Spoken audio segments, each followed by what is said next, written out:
Have you ever sat in silence and wondered, why does life feel like it's shifting beneath my feet? Why do doors I once walked through easily now slam shut in my face? Why do friendships I thought would last forever suddenly fade away? Friend, what if I told you those aren't accidents? What if I told you that everything you're feeling, all the confusion, all the struggle, even the pain, it's actually evidence. Evidence that God is calling you to something greater. And I need you to listen closely, because missing these signs can cause you to miss the very purpose God created you for. But when you recognize them, when you understand that every tear, every battle, every closed door is part of His plan, you'll realize you're not being broken, you're being built. Today, I'm going to walk you through life-changing signs that prove God is calling you to something greater, and by the time we're finished, you'll never look at your struggle the same way again. Let's start with the first sign: discomfort. One of the clearest signals that God is calling you higher is that you no longer feel comfortable where you used to. That job that once felt secure now feels draining. That circle of friends that once made you laugh now feels shallow. That lifestyle you once loved no longer satisfies your soul. Why? Because God is shaking loose your attachment to the temporary so He can lead you into the eternal. Discomfort is God's alarm clock. It's His way of saying, wake up, there's more for you. Think about Moses, raised in Pharaoh's palace with luxury and privilege, yet deep inside he knew he didn't belong. He could no longer stomach the injustice he saw. That discomfort was not random. It was God's call stirring him to step into destiny. Maybe you feel that same stirring today. Maybe you can't explain why the things you once prayed for now feel empty. That's not failure. That's God saying, don't settle. I made you for more. Friend, if you're restless, if you're frustrated, if you're uncomfortable, it's a sign, a holy sign that God is preparing you for greater. The second sign is isolation. And this one can be painful. When God is preparing you, He will often separate you from people, places, and patterns that can't go where He's taking you. It feels like friends are walking away, like you're misunderstood, like no one really gets you anymore. But hear me clearly. Isolation is not rejection, it's protection.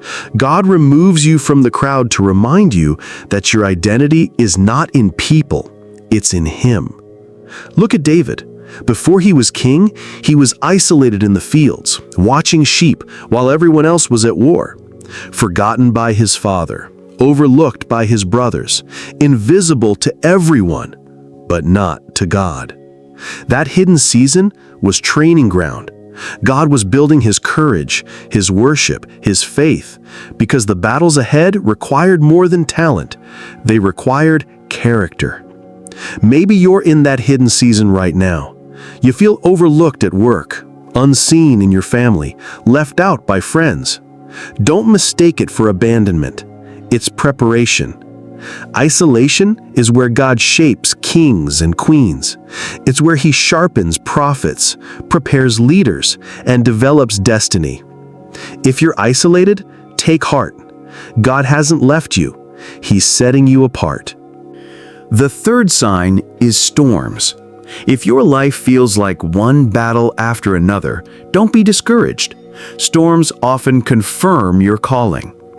Think about it. Satan doesn't waste time attacking those who pose no threat. The heavier your warfare, the greater your destiny. Joseph is the perfect example. Betrayed by his own brothers, sold into slavery, falsely accused, and thrown into prison. From the outside, it looked like his life was falling apart, but in reality, every storm was pushing him closer to the palace. What looked like destruction was actually direction. The pit was necessary to get him to Egypt. The prison was necessary to introduce him to Pharaoh.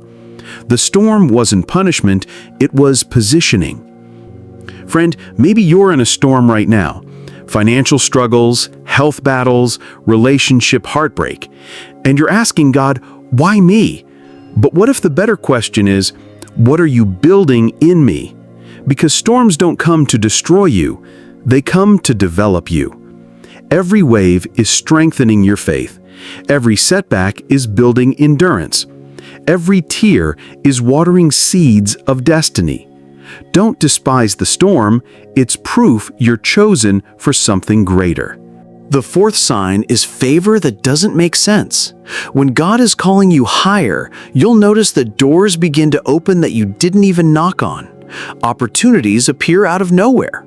People see something in you that you don't even see in yourself. That's not luck, it's anointing. God's favor will always go before you. Look at Esther. She was just an orphan, yet God positioned her as queen to save an entire nation. That kind of favor doesn't come from connections, wealth, or background. It comes from calling. And here's the truth. When you're walking in God's calling, you won't always be the most qualified, but you will always be chosen. That's why jobs land in your lap that you weren't even seeking. That's why people in high places suddenly extend opportunities. That's why you rise where others fall. It's because the hand of God is on you, and the world can't deny the evidence of divine favor. So if you've been seeing unusual breakthroughs, unexpected open doors, or strange confirmations, it's a sign, a life-changing sign that God's anointing is pulling you into something greater. The fifth sign is the breaking of cycles. When God calls you higher, He begins to break generational patterns and destructive habits in your life. What destroyed others before you won't destroy you. What trapped your family line won't trap you. Because when you're called to something greater, your freedom becomes the seed of freedom for those who come after you. Look at Gideon. He came from the weakest clan, hiding in fear, yet God raised him up to break cycles of oppression. That's what God does. He interrupts cycles to release destiny. Maybe your family struggled with addiction, but you're walking in sobriety. Maybe your lineage battled poverty, but you're stepping into provision. Maybe your bloodline carried shame, but you're covered in grace. That's no accident, that's calling. And when you recognize it, you'll stop fighting battles as a victim and start standing as a victor. Another sign is a holy restlessness. Deep inside, you feel like there's more. You can't settle. You can't shake the feeling that something greater is ahead. Friend, that's not frustration, it's divine agitation. It's the Spirit stirring your soul because God refuses to let you shrink into mediocrity. Jeremiah said it best, "His word is like fire shut up in my bones." That fire inside you, that constant tug, is a sign that God's calling is alive in you. Don't ignore it. Don't silence it. That restlessness is the compass pointing you to your greater purpose. So now, let me ask you, are you uncomfortable in places you used to feel at home? Do you feel isolated, overlooked, or set apart? Are storms raging in your life like never before? Have you noticed favor you can't explain? Do you sense restlessness in your spirit that won't go away? If you said yes to any of these, you're not crazy, you're not broken, and you're not forgotten. You are being called. Called to rise, called to lead, called to shine, called to something greater. And here's the truth. When God calls you, no demon in hell can silence you. No storm can sink you. No betrayal can break you. Because the same God who called you is the same God who will carry you. Friend, this message is not by accident. God wanted you to hear it today. He's whispering to your heart, I've chosen you, I'm preparing you, I'm calling you higher. So don't quit, don't settle, don't ignore the signs. Step boldly into your calling, because your greater is not coming someday. Your greater begins right now.